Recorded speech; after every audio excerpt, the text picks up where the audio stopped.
J'ai pas favori. L'argent travaille alors que 2 millions de jeunes ne travaillent pas. Je serai le vainqueur de l'élection présidentielle de 2020, déclare Guillaume Soro.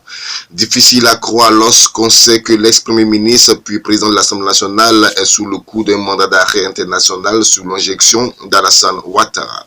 Beaucoup de ses partisans crient à la trahison d'Alassane Ouattara envers l'ex-chef rebelle qui lui a permis de prendre le pouvoir. Du côté de Laurent Gbagbo, ses fidèles parlent du karma, estimant que Guillaume Soro a trahi Laurent Gbagbo.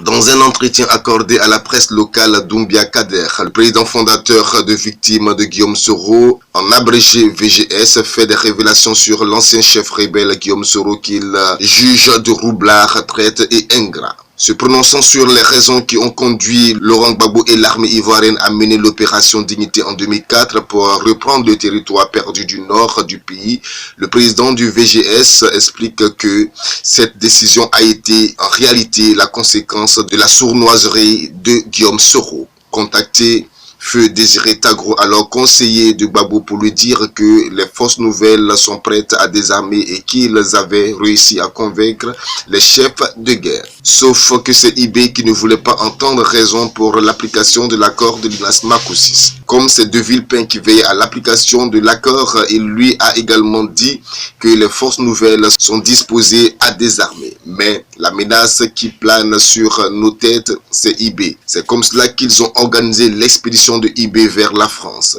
Ils lui ont demandé d'aller en France et d'y faire une déclaration sur RFI. Détail Doumbia Kader. Il enchaîne. RFI le reçoit 2 jours après et il fait une déclaration selon laquelle il rentrerait en Côte d'Ivoire. Avec Désiré Tagro, Guillaume Soro dit à Gbagbo que tout est prêt au niveau du désarmement, mais qu'il faut porter plainte contre IB en France au nom de l'État de Côte d'Ivoire pour qu'il soit arrêté. Voici comment la plainte de la Côte d'Ivoire est portée en France. Dans ce triangle Soro, Gbagbo, De Villepin, IB est arrêté en France le 23 août 2003. Une fois IB arrêté, Soro a le temps d'exécuter tous les chefs militaires qui lui sont fidèles. Le président Gbagbo lui demande sans cesse le désarmement jusqu'en 2004. Il n'y a pas de désarmement. C'est ce qui a provoqué la colère de Gbagbo et l'opération Dignité a été lancée.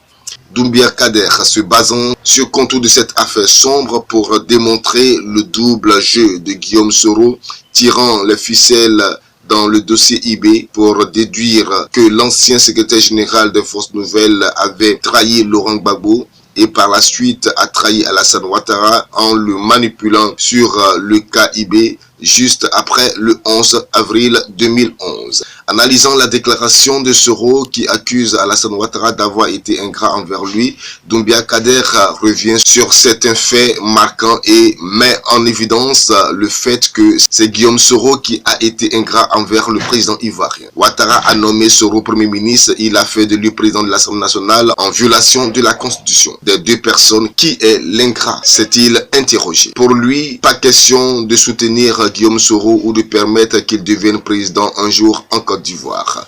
Le plus important, c'est de lutter pour que la Côte d'Ivoire devienne un État démocratique. Sinon, Guillaume Soro, président de la République, c'est la porte ouverte à la tyrannie. Soro, président, c'est la porte ouverte aux assassinats politiques. Soro, président, c'est l'instabilité dans la sous-région. Le combat que nous menons, c'est pour ne pas que des gens comme Guillaume Soro soient candidats. Sinon, il n'y aurait plus de démocratie. Soro est un manipulateur qui a un sérieux problème avec la vérité, conclut-il.